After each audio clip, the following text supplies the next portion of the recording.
हरे कृष्णा। आप सब भी तैयार होंगे आगे के इस भगवत गीता के बारे में आगे जानने के लिए। आगे क्या कहा गया है, देखते हैं श्री कृष्ण भगवान ने अर्जुन को क्या उपदेश दिए। हमने 10 श्लोक तक देखे थे, आज हम 11 से देखेंगे। चलो स्टार्ट करते हैं अपना आगे का श्लोक। हरि बोल। 11 श्लोक में क्या कहा गया है, उसमें मतलब अतएव सैन्य व्यू में अपने अपने मोर्चे पर खड़े रहकर आप सभी भीष्म पितामह को पूरी पूरी सहायता करेंगे। ये कौन कह रहा है? दुर्योधन कह रहे हैं अपनी सेना से कि आप सभी अपनी अपनी जगह पे खड़े होकर क्या कहते हैं, भीष्म पितामह की सेवा करेंगे या उनको सहायता करेंगे चारों ओर से।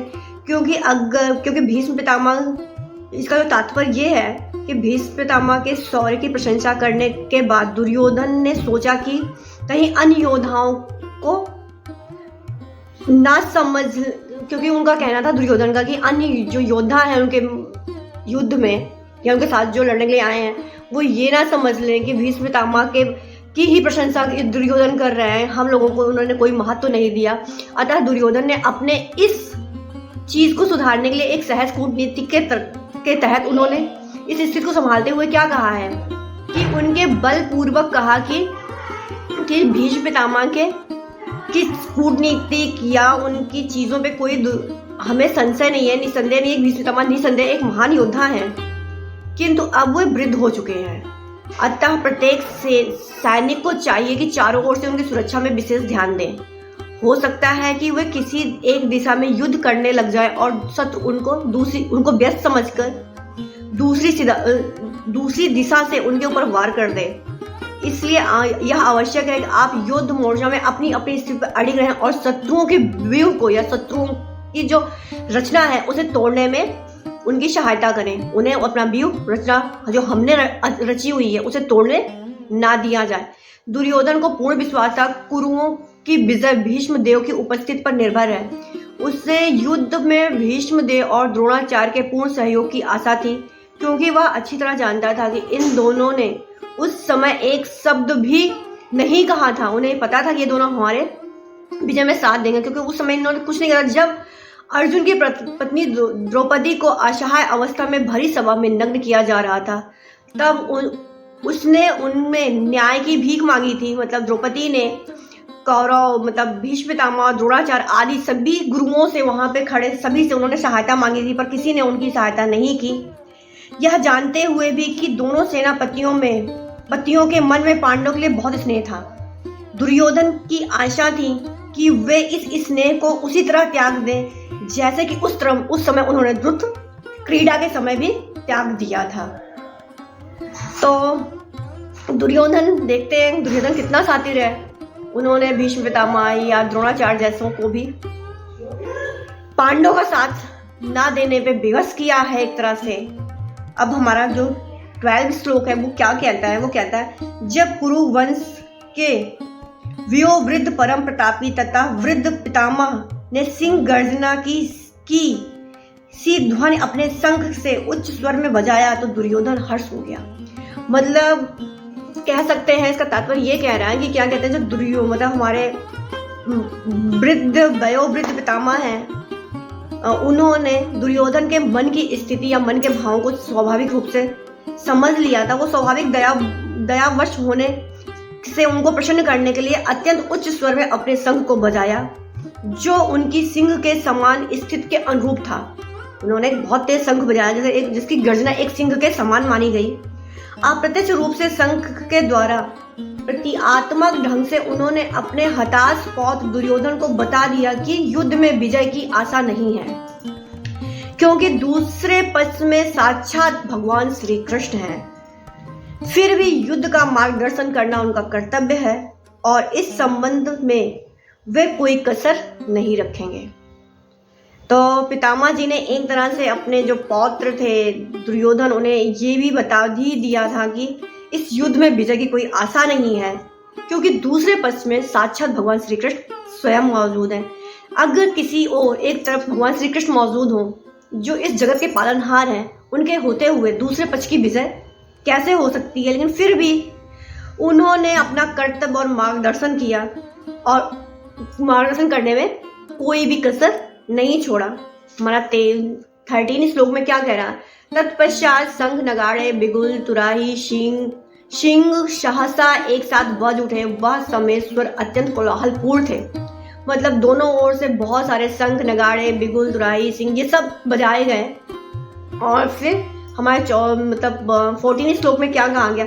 दूसरी ओर से श्वेत घोड़े द्वारा खींचे जाने वाले विशाल रथ पर आसीन कृष्ण तथा अर्जुन ने अपने अपने दिव्य शंख बजाए। अपने दिव्य शंख बजाए। तो इसका तात्पर्य भीष्म देव द्वारा बजाए गए शंख की तुलना में कृष्ण और अर्जुन के शंखों को दिव्य कहा गया है। दिव्य शंखों के नाद से यह सूचित हो रहा था कि दूसरे पक्ष की विजय की कोई आशा न थी, क्योंकि कृष्ण पांडव के पक्ष में थे। जैस अस्तु पांडु पुत्रषाण एषाण पक्षे जनार्दना। जय सदा पांडु के पुत्र जैसों की होती है, क्योंकि भगवान कृष्ण उनके साथ हैं। और जहाँ जहाँ भगवान विद्यमान है वहीं वहीं लक्ष्मी भी रहती हैं, क्योंकि वे अपने पति के बिना नहीं रह सकती। अतः जैसा कि विष्णु और भगवान कृष्ण के शंख द्वारा उत्पन्न दिव्य ध्वनि से सूचित हो रहा था, विजय तथा श्री दोनों ही अर्जुन की प्रतीक्षा कर रही थी।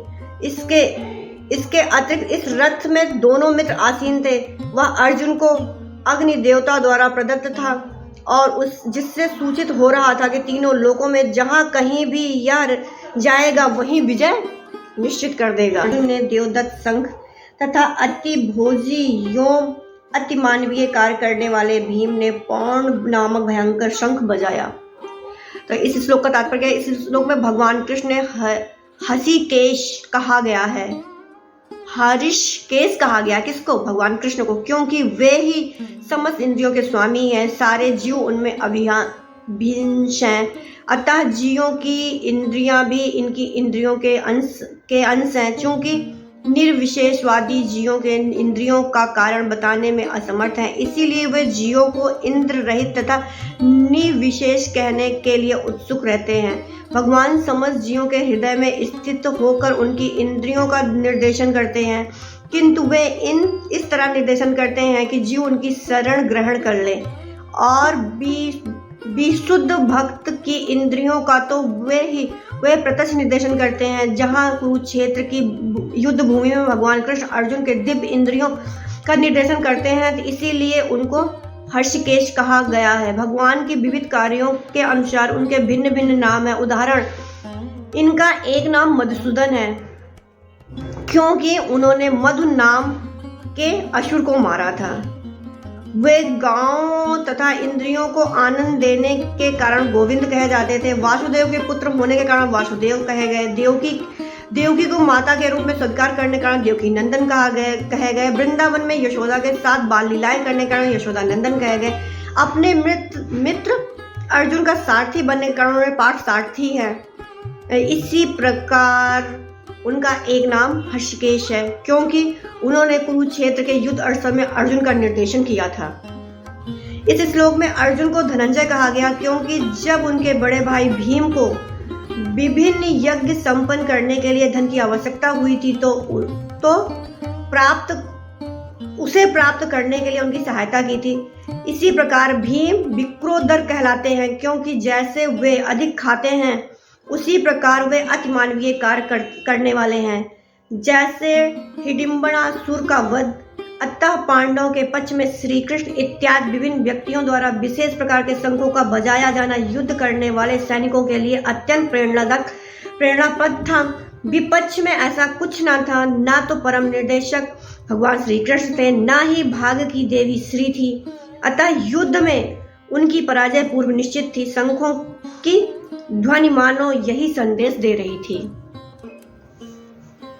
मतलब जो शंखनाद किए गए थे दोनों ओर से, उस शंखनाद को भी सुनकर पांडवों की जो सेना थी उसकी विजय निश्चित थी, क्योंकि उधर साक्षात भगवान श्री कृष्ण और हमारी श्रीमती राधा रानी जो मौजूद थे, क्योंकि राधा रानी कृष्ण के बिना नहीं हो सकती और राधा रानी जो है वो कृष्ण की ताकत है। अब हमारे 16, 17, 18 श्लोक जो है उसमें कुछ ज़्यादा खास नहीं, तो इन तीनों श्लोकों में हम एक साथ देखते हैं उसमें क्या कहा गया। हे राजन, कुंती पुत्र राजा युधिष्ठिर ने अपना अत्यंत विजय नामक शंख बजाया। कुंती पुत्र राजा युधिष्ठिर ने अपना अत्यंत विजय नामक शंख बजाया तथा नकुल और सहदेव ने सुघोष एवं मणि पुष्पक शंख बजाए। महान दुर्योधन, काशीराज, परम योद्धा शिखंडी, धृष्टद्युम्न, विराट, अजय, सात्यकी, द्रौपदी के पुत्र और सुभद्रा के महाबाहु पुत्र आदि सब ने अपने अपने शंख बजाए। तात्पर्य है, संजय ने राजा धृतराष्ट्र को अत्यंत चतुराई से यह बताया। हाँ, ये मतलब हमारे जो श्लोक हैं कौन कौन से देखते हैं, एक सेकंड। 16, 17, 18 इस श्लोक में संजय ने राजा धृतराष्ट्र कहा गया है कि संजय ने राजा धृतराष्ट्र को बड़ी चतुराई से यह बताया कि पांडवों के पुत्रों को धोखा देने और राज सिंहासन पर अपने पुत्रों को आसीन करने की यह अविवेकपूर्ण नीति संलग्नीय नहीं है। लक्षणों से पहले से ही यह सूचित हो रहा है था कि इस महायुद्ध में सारा कुरुवंश मारा जाएगा। भीष्म पितामह से लेकर अभिमन्यु तथा अन्य पौत्रों तक विश्व के अनेक देशों के राजाओं समेत उपस्थित सारे के सारे लोगों का विनाश निश्चित था। यह सारी दुर्घटना राजा धृतराष्ट्र के कारण होने जा रही थी, क्योंकि उसने अपने पुत्रों को कूटनीति को प्रोत्साहन दिया था। कहते हैं ना, अगर माता पिता अपने बच्चों को अच्छी संस्कार देते हैं तो बच्चे आगे जाते हैं, लेकिन अगर गलत रास्ते पे वही ले जाते हैं ना तो वही उनके विनाश का कारण बनते हैं। हमारे 19वें श्लोक में ये कहा गया, इस विभिन्न शंखों की ध्वनि कोलाहलपूर्ण बन गई जो आकाश तथा पृथ्वी को शब्दमय करती हुई धृतराष्ट्र के पुत्रों के हृदय को विदीर्ण कर रही थी। जो पांडवों के ओर से शंख की ध्वनियां बजाई गई थी वो धृतराष्ट्र के पुत्रों को एक तरह से विदीर्ण कर रही थी, उन्हें चिंता में डाल रही थी, कहीं उनकी विजय असंभव तो नहीं जो होनी निश्चित थी। इसका तात्पर्य, जब भीष्म और दुर्योधन के पक्ष के अन्य वीरों ने अपने अपने शंख बजाए तो पांडवों का हृदय विदीर्ण नहीं हुआ। ऐसी घटनाओं का वर्णन नहीं मिलता, किंतु इस विशेष श्लोक में कहा गया कि पांडव पक्ष के शंखनाद से धृतराष्ट्र के पुत्रों का हृदय विदीर्ण हो गए। इस कारण स्वयं पांडव और भगवान कृष्ण ने उनका विश्वास है, परमेश्वर की शरण ग्रहण करने वालों को किसी प्रकार का भय नहीं रह जाता, चाहे वह कितनी ही विपरीत परिस्थिति क्यों ना आ जाए। हम ये देखते हैं कि कहा गया कि जब दोनों ओर से शंखनाद किए गए, युद्ध की घोषणा की गई शंख बजा के, तो पांडवों के चेहरे पे या पांडवों की सेना की ओर कोई भी ज्यादा लोग विदीर्ण नहीं हुए, ज्यादा चिंतित नहीं हुए, पर युधिष्ठिर के पुत्रों को चिंता जरूर हुई। चलो हमारे 20वें श्लोक में क्या कहा गया ये देख लेते हैं, जो आज का अंतिम श्लोक भी होगा। उस समय हनुमान ने अंकित ध्वज लगे रथ पर आसीन पांडुपुत्र अर्जुन अपना धनुष उठाकर चीर चलाने के लिए उद्धृत हुए थे। हे राजन, धृतराष्ट्र के पुत्रों को व्यूह में खड़ा देखकर अर्जुन ने श्री कृष्ण से यह वचन कहे। तात्पर्य है कि युद्ध प्रारंभ होने वाला था। उपर्युक्त कथन में ज्ञात होता है कि पांडवों की सेना की अप्रत्याशित व्यवस्था से धृतराष्ट्र के पुत्र बहुत ही निरुत्साहित थे, क्योंकि युद्ध भूमि में पांडवों का निर्देशन भगवान श्री कृष्ण के आदेशानुसार हो रहा था। वो युधिष्ठिर के जो पुत्र थे वो इसलिए निरुत्साहित हो रहे थे कि युद्ध भूमि में जो उनका निर्देशन कौन कर रहा था, पांडवों का या पांडु पुत्रों का निर्देशन स्वयं भगवान श्री कृष्ण कर रहे थे। अर्जुन की ध्वजा पर हनुमान का चिन्ह भी विजय का सूचक था, क्योंकि हनुमान ने राम और रावण युद्ध में राम की सहायता की थी, जिससे राम विजयी हुए थे। इस समय अर्जुन की सहायता के लिए उनके रथ पर राम और हनुमान दोनों उपस्थित हैं। भगवान कृष्ण साक्षात राम हैं और यह भी यहाँ भी जहाँ भी राम रहते हैं वहाँ उनका नित्य सेवक हनुमान होता है तथा उसकी नित्य संगनी वैभव की देवी सीता उपस्थित रहती हैं। अतः अर्जुन के लिए किसी भी शत्रु के भय का कोई कारण नहीं था, जिससे भी उनकी इंद्रियों के स्वामी भगवान कृष्ण निर्देश देने के लिए साक्षात उपस्थित थे। जिस प्रकार अर्जुन को युद्ध करने के मामले में सारा सत्य परामर्श प्राप्त था, ऐसी स्थितियों में उनकी व्यवस्था भगवान ने अपने शाश्वत भक्त के लिए की थी। निश्चित ही विजय के लक्षण स्पष्ट हो रहे थे।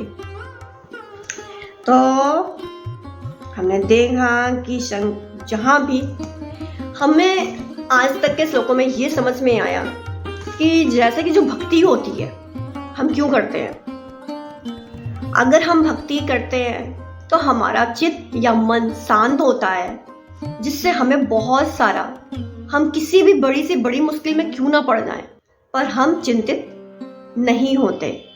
वहीं अगर हम भक्ति के मार्ग पे नहीं हैं या हम पूजा पाठ नहीं कर रहे या हरि से नहीं जुड़े अभी तक, तो अगर हम थोड़ी सी मुसीबत आती है ना तो हम उससे डर जाते हैं या डगमगा कर कुछ गलत रास्ते पे चले जाते हैं। भक्ति का मतलब ये नहीं कि हम सब कुछ घर बार छोड़ के केवल भगवान की दिन रात पूजा करते रहे और अपने ब्रह्म जो हमारा जीवन है, एक गृहस्थ जीवन है, उससे अलग हो जाएं।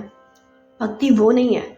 भक्ति वो है जिसमें हम निस्वार्थ होकर भगवान का नाम लेते हैं और जप करते हैं, चैंटिंग करते हैं। हमें भगवान तक पहुंचने के लिए या अपने मन को शांत रखने के लिए सबसे बड़ा रास्ता सिर्फ चैंटिंग है। हरि बोल। हरे कृष्णा।